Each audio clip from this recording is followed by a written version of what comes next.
There are two extremes that we need to avoid in socialist political strategy. One of thinking that workers already know everything necessary to actualize a transition to socialism, and also the other extreme, that study and education alone are all we need to overcome the entrenched system of capitalism. We need theory to inform our actions. Convictions are important, but if we don't understand how to enact our convictions materially, they're just slogans.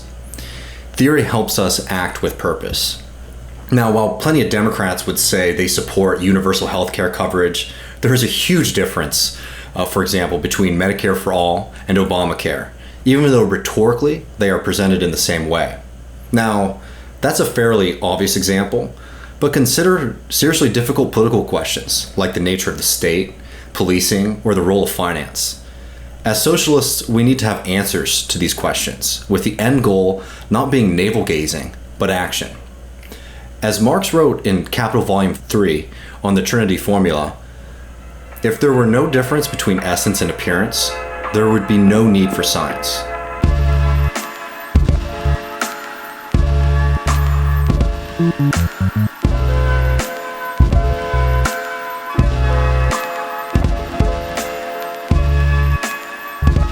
Fred Hampton, the chairman of the Illinois Black Panther Party and founder of the visionary Rainbow Coalition in Chicago, is a great example for this, and he has plenty of other lessons to teach us as well. Now, he was no detached academic. Fred Hampton was a committed revolutionary building bottom-up socialist movements in the city of Chicago. Now, this is his response to a credit union proposal that omitted a section on education. What about this bank? Credit union? Mm-hmm. Credit union. Credit union, my brother. Is a bank. Are you hip to credit unions? It is a bank. Yeah, you go and borrow money? Yeah, it's a bank. It's a bank. Owned by the people, run for the people, and by the people. What will money be given out to people for? Well, the people would decide that. You want to buy? You know, whatever, the people in the community decide. You need some living room furniture, maybe? You need a car, maybe? See, the thing is with me, you dig, I need to know some more about it. I wish you had some more literature about the educational thing here. Because, you dig, as far as we're concerned in the struggle, the way we look at struggle is that this depends on the educational thing, you dig. Because this depends on the education. Well, the whole thing. No, but in the end, this does. You can form this with no education. You can form this and this. No, not the way we're talking about forming it. Right. We're talking about forming it right.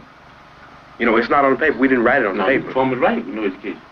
Hampton's criticism here was not that the idea of a credit union was bad, but that without proper education, the people building it could make fundamental mistakes.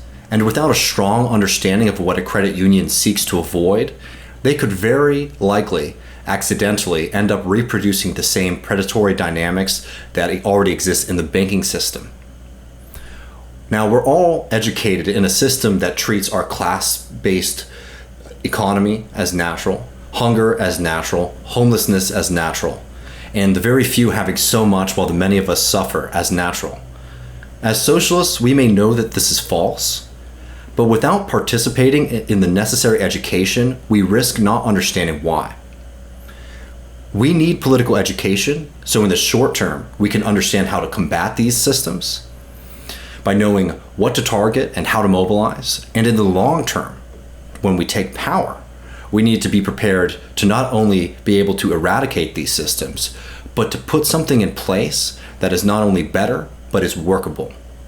So we got to understand here the educational program that you have to be able to figure out whether it will go on the right lines, where the people will end up in a situation where they can be able to really control themselves. You understand what I'm saying? With no education, the people that take this local foundation and start stealing money because they won't be really educated to why it's a people's thing anyway. You understand what I'm saying? With no education, you have neo-colonialism instead of colonialism, like you got in Africa now, like you got in Haiti. So what we're talking about is there has to be an educational program. That's very important. As a matter of fact, it's so important for us that a person has to go through 6 weeks of our political education before he can consider himself a member of the party, able to even run down ideology for the party. Why? Because if they don't have an education, then they're nowhere. You dig what I'm saying? They're nowhere because they don't even know why they're doing what they're doing. Now, I've seen resistance to the idea that theory and political education are for everyone, mainly online, but it's worth addressing. The first criticism is that encouraging study is a way for some people to feel superior over others. And secondly, that working people don't have time to participate, and therefore it's exclusionary. Putting aside how critical political and theory education has been to socialist movements the world over, I'd say that this criticism misses the radical perspective of a socialist movement providing political education to its members. It's not about elitism. In fact, it's the opposite. If decision-making is only coming from a small group of people because they are the only ones in the group that have possession to theoretical knowledge, economic knowledge, political knowledge, legal knowledge, whatever, that organization will fail because that is socialism from the top. And what we're aiming to build is socialism from the bottom. What striving for political education achieves is the radical potential where no one is able to rule over the others because they are able to claim some outside knowledge inaccessible to the rest. For socialists, political education is not a solo project. It's a collective one, something that allows us to rely not only on just our minds, but on the brilliant potential of many people thinking together. This idea of collective work and struggle is fundamental to our politics, and it should be to our political education as well. To the second charge, I'd look toward the work of the radical educator Paulo Freire, who wrote in The Pedagogy of the Oppressed, who are better prepared than the oppressed to understand the terrible significance of an oppressive society. People understand and can feel that relationship. Every working class person understands that their boss is taking advantage of them. They understand that they don't have the same freedoms as the rich do when it comes to having time off and leisure, and certainly in the ability to make very crucial purchases in life, like buying a house, a car, food. But what we need to do as socialists is to make that feeling move from something that is just felt into something that is political. And what do I mean by political?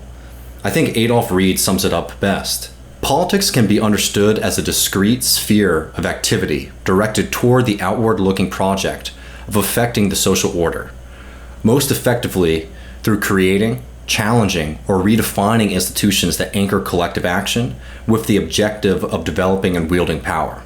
So what does Adolf Reed mean by this? Politics isn't just changing your heart or something that you feel.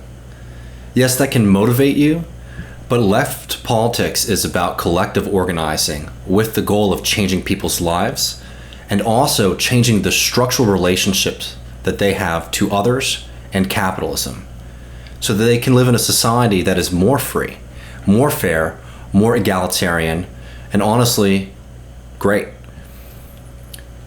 So the job of a socialist organizer is not so much to help people understand their circumstances. They don't need to learn that they are being oppressed or that they're being exploited. Honestly, they probably know that better than you do. Socialist organizers need to show that an alternative is possible and then provide the means of building solidarity, logistical, and educational support. The goal of the socialist organizer must be to not only provide these resources, but to ensure the collective project, the collective struggle, is preferable to the individual one. We need to convince people that politics can change their lives, and then begin the hard work of merging theory with action to actualize it. As socialists, we believe in the radical potential of everyone to better themselves and those around them. We have the difficult task of not only understanding the world around us, but to change it. Thank